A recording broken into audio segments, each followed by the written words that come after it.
This governor of Benue, they smoke igbo. Nothing where they want tell me, they need to check that man. No. He hide. In they get wetin they smoke. He they hide the drum. He they smoke. No be shisha. This shisha they had igbo join. Ofagbo. Because how is the president coming to pay such condolence, such sad condolence visits, and you are organizing a ceremony? God of thunder. Where Ogunegbe can? See, oh God, I miss the days of who be that Ogi, that native daughter always strong well. Yeah, be the follow on. Yeah, those kind of days where we say as that kind man enter there, big go the chukuna inside.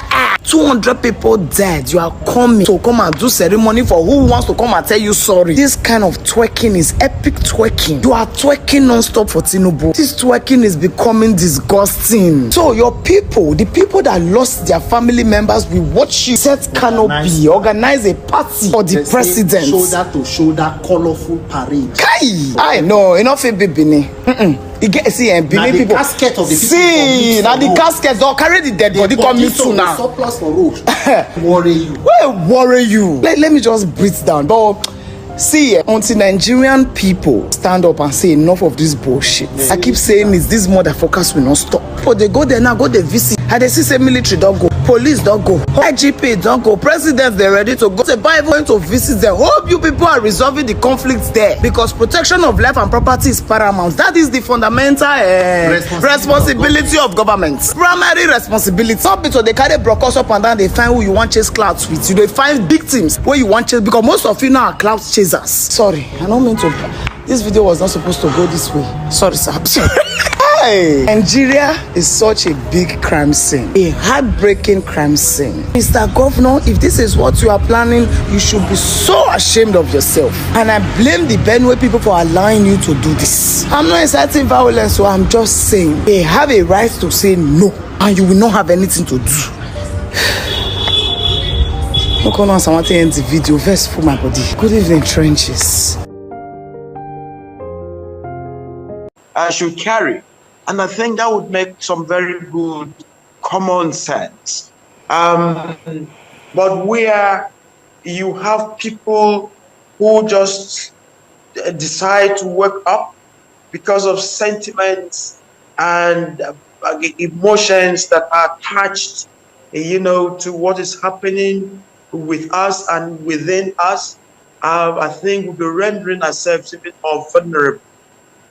So I wouldn't advocate for self-defense. I would encourage us all to keep calling for community policing, because it's the only way, it's the only people from within the state and the local government who would understand what is going on with them. I just come to think of it, before now, here in the States, more than 200 people were killed. When I woke up this morning and I got the story of what happened, the first 7 calls I put across were all killed. The first 7 guys I called, you tried to call, were all dead. Exactly, they were all dead. So in my village today, if you speak to someone, just be very rest assured that in the next 1 week or 2 weeks, you hear the sad news about that person you've just spoken to. And do you know, before now, just last month, about 20 people were killed in that same village. They are the Fulani, and it's not ethnic profiling. They are the Fulani, it's not ethnic profiling. When people want to be politically correct, they will say, no, that is an ethnic, it's not, and that is why you see the Sultan of Sokoto will not react to this. He reacted when just about 11 people were butchered were killed in Edo State, the so-called hunters. They reacted. They put up Northern Elders Forum. They made several press conferences. Many governors stood up. The governor of Edo had to travel to some of these states to go and say sorry. Just 11 hunters, that is alleged hunters, if really they were hunters, who were killed. Now 200, nobody in the north is speaking. Because that is the collective agenda.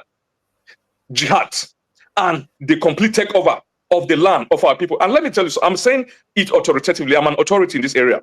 I was born and raised in Jos. I speak Hausa as my first language. I speak Hausa better than I speak Tiv. And let me tell you, this thing they call intelligence.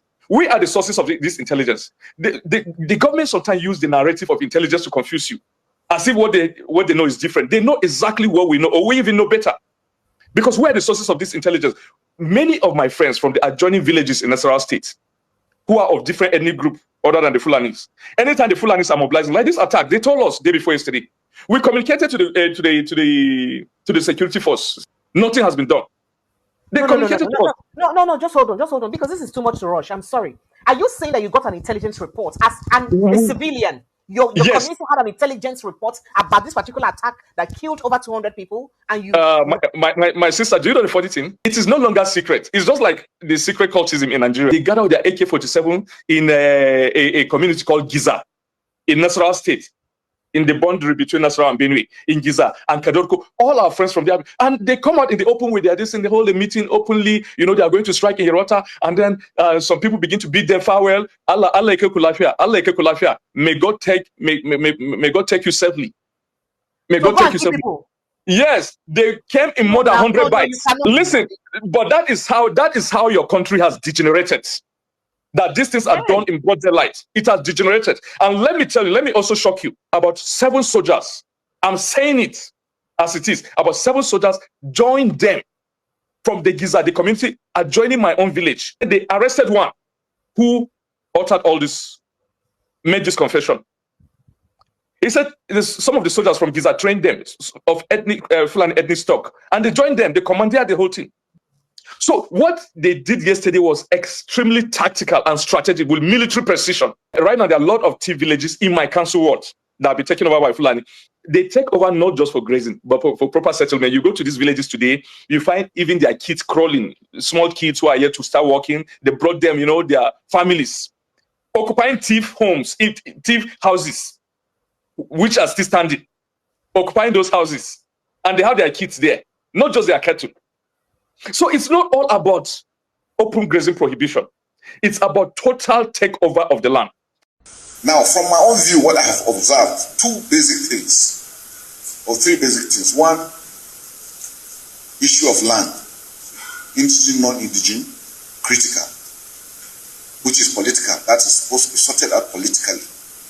Secondly, the issue of the movement of animals. I have told people over time that when they say farmer herders clash means 2 things are moving. But if a farm is standing and an animal comes in, it's not a clash. It's somebody entering somebody's property.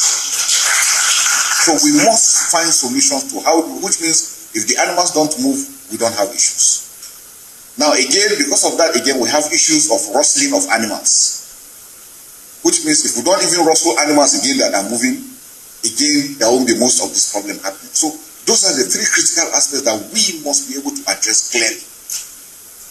And like I said, most of it is political. The terrorists would come. There should be a form of intelligence. The Nigerian military would come and disarm local population first. Yeah. They would disarm the local population. Oh, not true. Before in fact, what my friends in the Middle Belt have told me is that they have learned that once the military come around searching house to house to disarm local populace, even take their dang guns, they know that the Fulanis are not coming behind. That is the level of complicity that you have. So, well, then I've been vindicated. It's not just you. Somebody came to national TV, Commodore Laumi. You don't see spooks, military spooks. You don't have spies. You don't see them in daytime. That's not somebody you find on national TV. But the man was sufficiently alarmed by our security circumstances that he sat down in the TV channel, at the TV station of channels. Yes. And he said it on national TV that there are Boko Haram sponsors sat in the president's cabinet, and he had submitted a list of these persons to the president since 2016 and nothing had happened. And we are still talking about a suspicion.